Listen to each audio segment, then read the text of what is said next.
Right. To better understand the ripple effects, we're joined by former diplomat Suresh K Goel on the broadcast. Welcome to NDTV, sir. I'd like to dive right in. There is anger in the Arab world over BJP national spokesperson's comments. And separately, we also know just a few days ago, the US said religious freedom is under threat in India. Now, do you agree that this vile and wild political rhetoric is severely damaging some of India's most crucial ties? Absolutely. One thing I would say that the action taken yesterday to remove Nupur Sharma and Jindal from the post of the spokesman in the BJP party possibly can contain the damage to a good extent. But nonetheless, the fact is that this kind of a behavior has impacted on India's strategic ties with the countries in the Middle East and the Gulf. I have served in Egypt for about 4 years. Never in my life have I come across an occasion when the government, the host government, has had to call the Indian ambassador to give reaction to what is happening and quote unquote Muslim community, the Muslim sentiments. There have been reactions to the situation in Jammu and Kashmir, but never to the situation of Muslims in India. This is the first time that it has happened, and that too when the Qataris government calls the ambassador, when the vice president is there, honorable vice president is there, is unprecedented really to my mind. Coming to the issue of the strategic ties, if you recall, around 3 years ago, for the first time, OIC had invited our External Affairs Minister as a guest to the meeting in Abu Dhabi. So much of water has now flown down since then that the countries have to object to what is happening in India. Strategic ties have strengthened, and no doubt a large credit goes to this for to the Prime Minister Narendra Modi, who took the initiative to go to Saudi Arabia, etc., large initiatives taken, and those strategic ties which include energy security, which include investments, which include trade. Pakistan is a factor. The situation in Gulf is a factor. USA, which depends upon Gulf for maritime trade, is a factor. Everything is coming together, and in that equation now, if a situation of this kind where remarks made, no doubt carelessly by a few in the ruling party come in, it doesn't really portend well for our relations.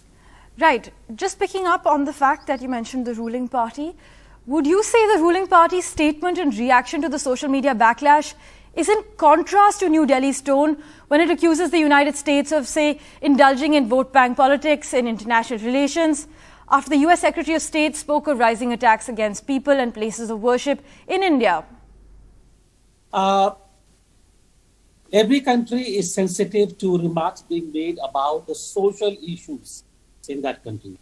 No doubt, when the remarks are made by the US Congress on the situation of the minorities, human rights, etc., we are sensitive to that.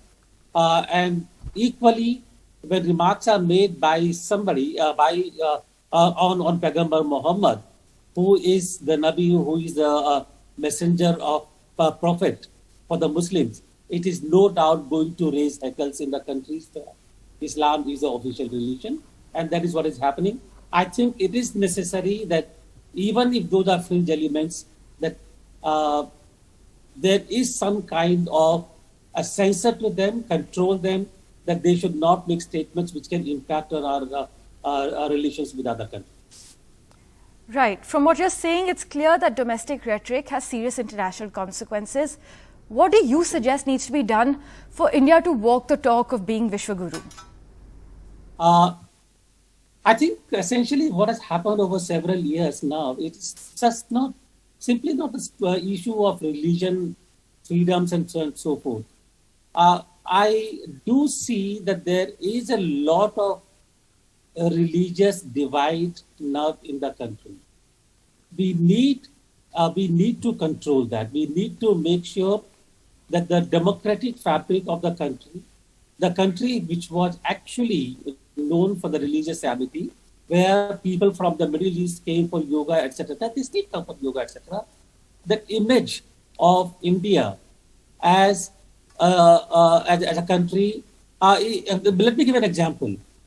When Prime Minister Manmohan Singh had gone to the USA, it was President Bush who told his wife, Barbara Bush, that look, this is the Prime Minister of a country where there are more than 200 million Muslims, and not one of them has gone to Al-Qaeda.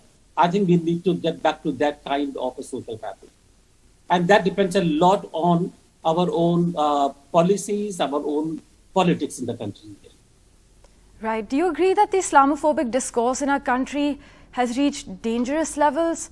I mean, we pride ourselves in our diversity and coexistence. Do you believe, if you do believe the Islamophobia is on the rise, do you think it needs to be officially and systematically confronted? It is on the rise, and I think it has to be contained, and efforts have to be made that for the long-term future of India as a country, civilizational entity, that this kind of a phobia, Islamophobia, or in fact, any phobia towards any other religion should be contained. I agree completely. Do you agree, Mr. Goel, that the prevailing laws dealing with hate speech are ineffective or deficient? It's not the laws. It is how the laws are used or how the laws are implemented. I think there has to be a very clear, there are laws in place which actually don't allow the hate speech. There is enough attempt to contain the social media, the censors. But do you think the lack of clear legislative guidance means that we're seeing sort of discordant outcomes? Some people are held up for hate speech, some people are put in jail, some people go scot-free. What the need is a clear use of even the existing laws to contain the hate speech, to make sure that the laws are applied equitably to all communities. Right. Mr. Goel, thank you so much for joining us on the broadcast this morning.